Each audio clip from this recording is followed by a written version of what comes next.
මොකද්ද මැසේජ් එක? මේ කාඩ් එකකින් පුදුම විදියට මේන අපේ කෙල්ලද චූඩුව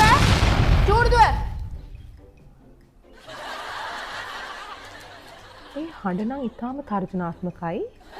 මම දැනුවත් පරිදි මම මේ දවස් ටිකේ වරදක් කරේ නම් නැහැ. අම්මී මං එළියේ. මේ ඉන්නේ ATM එක අපේ.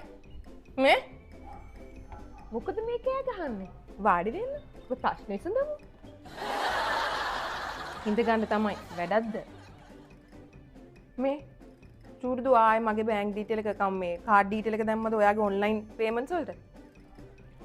අනේ අම්මි මාව නම් අල්ල ගන්න එපා. මං එක පාරක් කරා දෙපාරක් කරා තුන් පාරක් කරා. අම්මි දන්නවනේ අම්මි මං ජීවිතේට එකම වැරද්ද තුන් පාරකට වැඩි කරන්නෙම නෑ. ඒ මගේ ප්‍රතිපත්තිය අම්මි. තුන් පාරක් කරපු හොඳට මෑ ඇති 48,000 ගානකම බිලක් තිබුණේ. තුන් පාරයි. ගොඩක් ඩිඩක්ෂන් වෙලාද?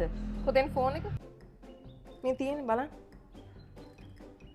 ඔකට මැසේජස් එනවනේ අම්මි. අයියෝ මේ ළමයි ATM මැෂින් වගේ. බලමු.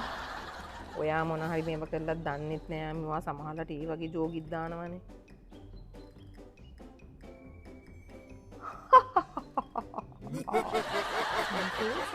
නිකන් හොයන්න බලන්න දෙයක් නෑ.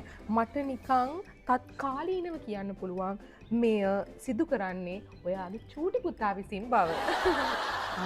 චූටි පුතාද? ඔයා කොහොමද කියන්නේ? මොකද අම්මි මේ ඕඩර්ස් දාලා තියෙන ටික තැන් ටික දැක්කම චූටි පුතා මැවිලා පේනවා මට ෆෝන් එකේ. ගන්න කෝල් එකක් යා. ගන්න සුදු මතර කෝල්. අත් කෝල් එකක් දෙමු. එන්න මම ප්‍රශ්නේ ස්ටාර්ට්. කලබල වෙන්න එපා.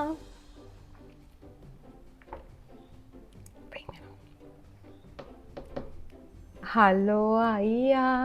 ඉතින් මා කාගෙන් අහලා ඔයාලගේ ඔන්ලයින් ඕඩර්ස් වලට අම්මිගේ කාඩ් එකේ ඩීටේල්ස් ටික දැම්මේ. හා? එයානේ.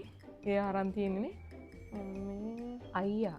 එක දවසක් කාඩ් එක වැඩ කරන්න තිබ්බනම් ඒක දැම්මනම් දැන්වත් දෙවෙනි පාරත් ඒක පංච් කරනකොට තියෙනවනේ වැදගත්කම ඒක අයින් කරන්න බැංක් ඩීටේල් එක.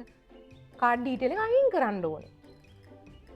අයින් කරන්න කියන්නේ ඩීටේල් එක මගේ කාඩ් ඩීටේල් එක දැම්ම අයින් කරන්නයි කියලා කිව්වේ. එයාලා ගෙව දාගන්න තු මෙතන මගේව දාන තාත්තා මෙහෙන් දානවා ළමයි මෙහෙන් ගන්නවා තාත්තා මෙහෙන් දානවා ළමයි මෙහෙන් ගන්නවා මොන කාර්යයක්ද මේ අපිට බලමු අම්මේ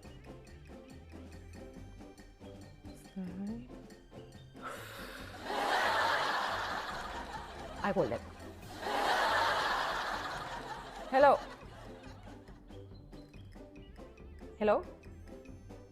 12859 30ටක් තියෙනවා කැපිලා. කාඩ් එක එනකොට අරන් එනවා. මෙතන 12000 ගණන්ද? අරන් එන්න කියන්නේ. එයාට අද සල්ලි ටික අරන් එන්න කියන්නේ ගෙදර එන්න එපයි කියන්නේ නැත්තම්. ගැම්මට කිව්වා මිස. මං ගාව කාලා මම තියෙන සොලියුෂන්. මෙතන.